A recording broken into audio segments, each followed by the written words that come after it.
Hello friends, welcome to our YouTube channel lockdown study.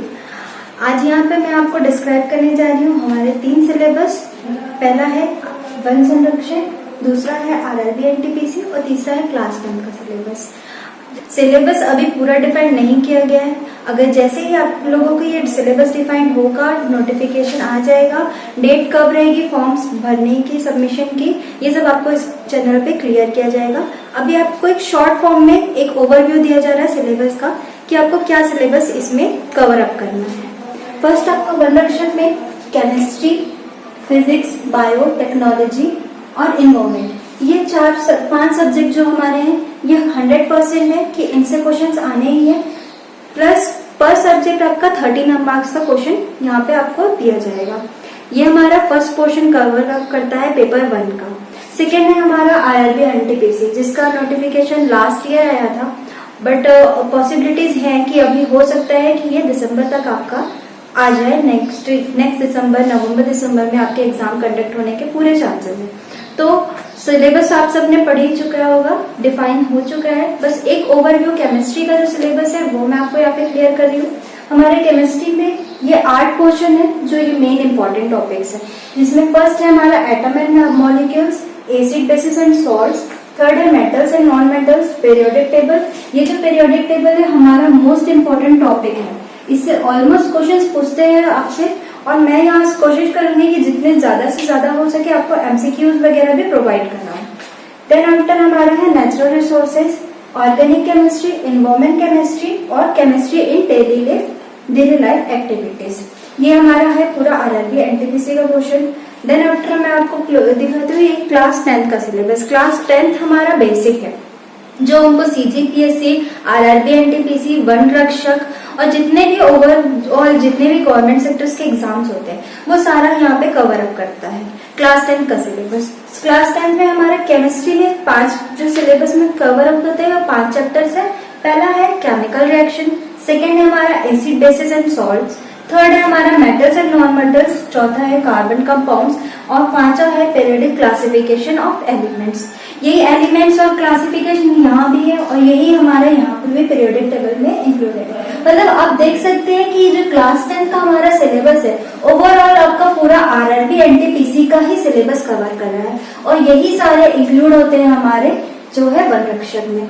तो हम आइए स्टार्ट करते हैं। हमारा सबसे फर्स्ट चैप्टर है जो हमारा वो है एटम्स एंड मॉलिक्यूल्स।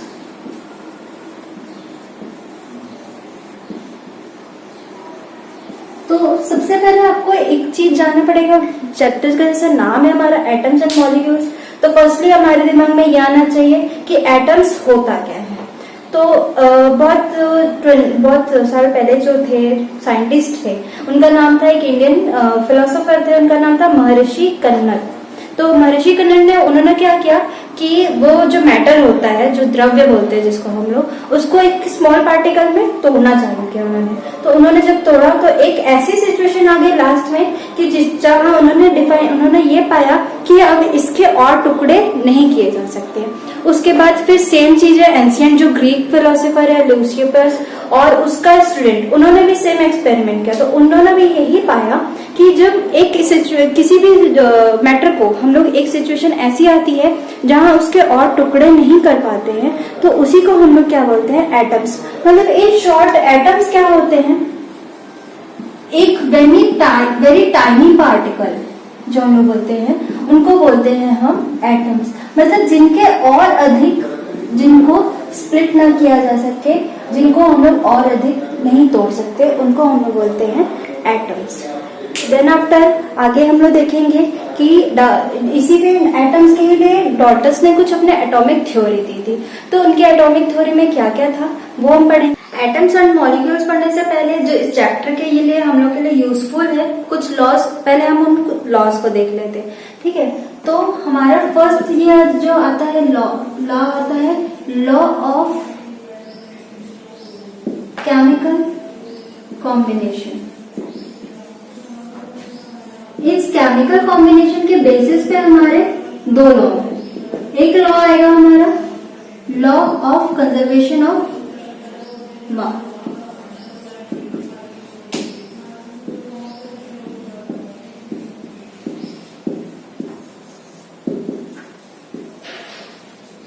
तो law of conservation of mass हमारा क्या बोलता है, जो मास होता है वो neither be created nor be destroyed. Means mass को हम लोग ना तो क्रिएट कर सकते हैं ना डिस्ट्रॉय कर सकते हैं, ये एक फिक्स प्रोपोर्शन में रहता है। सेकेंड हमारा आता है जैसे कांस्टेंट कंजर्वेशन ऑफ मास का एक छोटा सा एग्जांपल देख लेते हैं। जैसे कि हमारे पास एक सब्सटेंस ए है, एक सब्सटेंस बी है।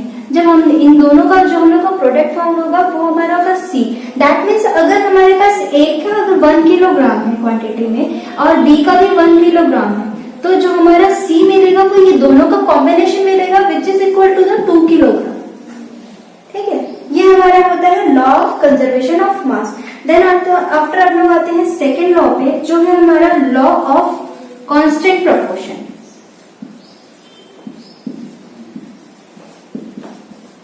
लॉ ऑफ कांस्टेंट प्रोपोर्शन, जैसे कि नाम है इसका कांस्टेंट प्रोपोर्शन मीन्स कोई भी जितना भी हमारा जो सब्सटेंस है वो एक कांस्टेंट प्रोपोर्शन में रहेगा। दैट मीन्स जैसे हम लोग ले लेते हैं, अगर नदी का पानी ले सकते हैं, सागर का पानी ले सकते हैं, समुद्र का पानी ले सकते हैं, इवन आप नाले का भी पानी ले सकते हैं, लेकिन पानी का फॉर्मूला एक ही है सिंगल, वो है H2O।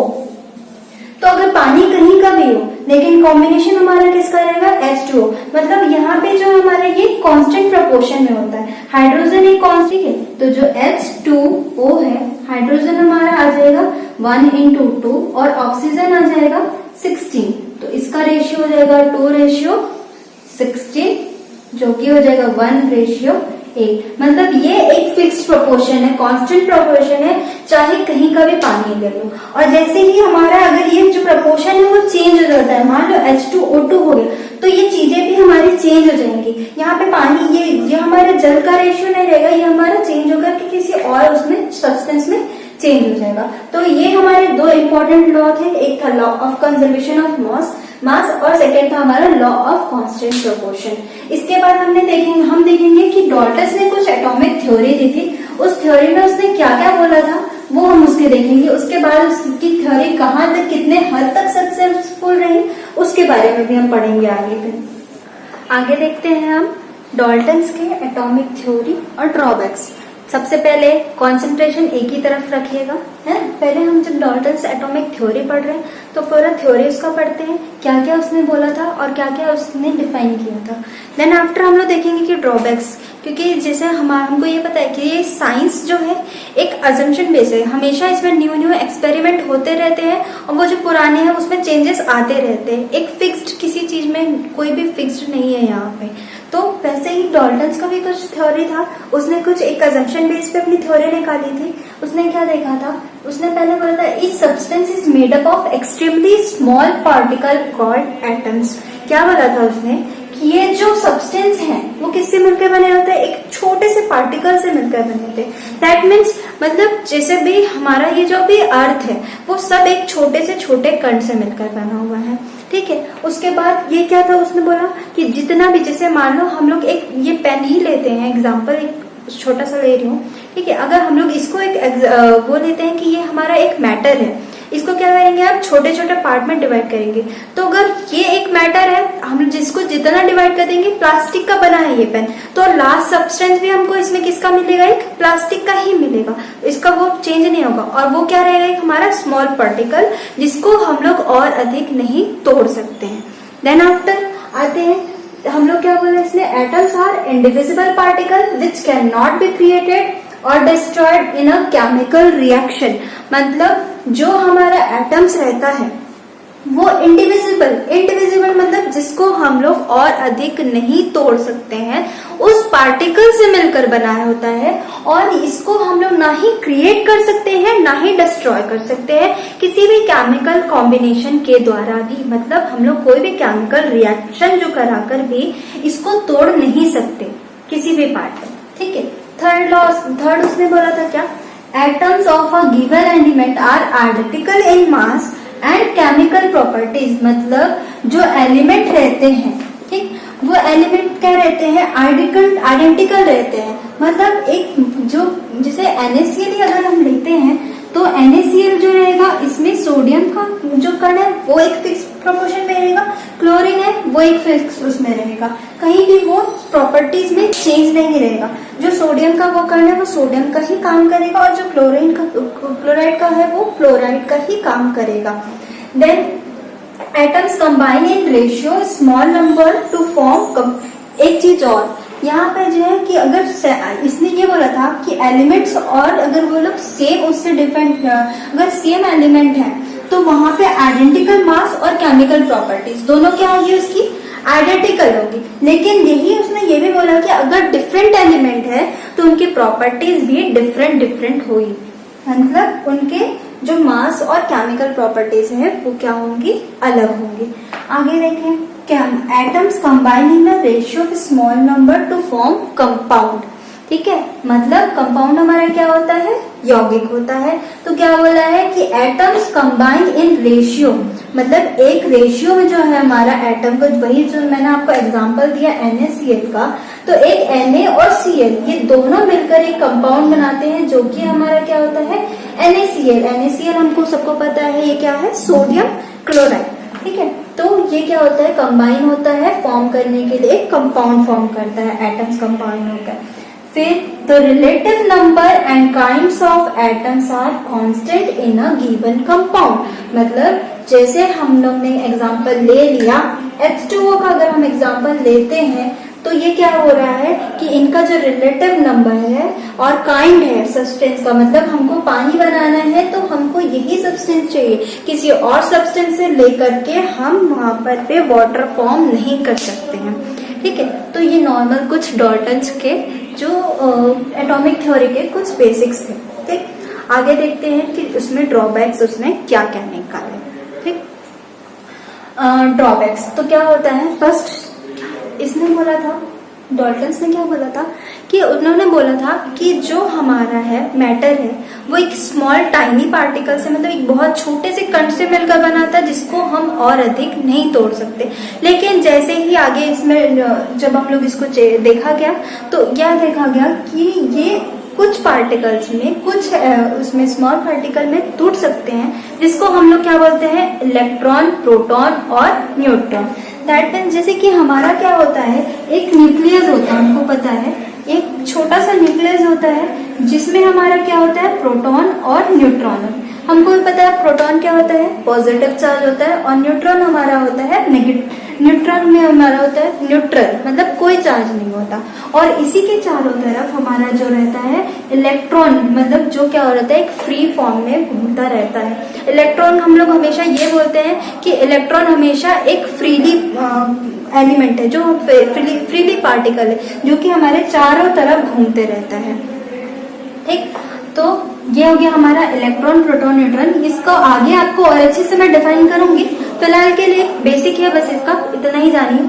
आगे देखिए, सेकंड उसने क्या बोला था कि जो हमारा चारकोल ग्रेफाइट, उन्होंने बोला था कि masses atoms of a given elements are identical in mass and chemical properties, मतलब जिनका जो रहता है, मतलब सेम एलिमेंट है तो अगर वो केमिकल कॉम्बिनेशन में आया तो उनकी प्रॉपर्टीज भी सेम होगी। लेकिन देखो यहाँ पर हमारा क्या है, कार्बन के जो एटम्स, कार्बन के जो जैसे चारकोल हो गया, ग्रेफाइट हो गया, डायमंड हो गया, ये क्या है, सब किससे बने हुए हैं, हमारे बने हुए हैं किससे, कार्बन से। लेकिन हम लोग क्या देखते हैं, कार्बन से बनने के बाद भी इनकी जो प्रॉपर्टीज होती है वो क्या होती है, डिफरेंट होती है।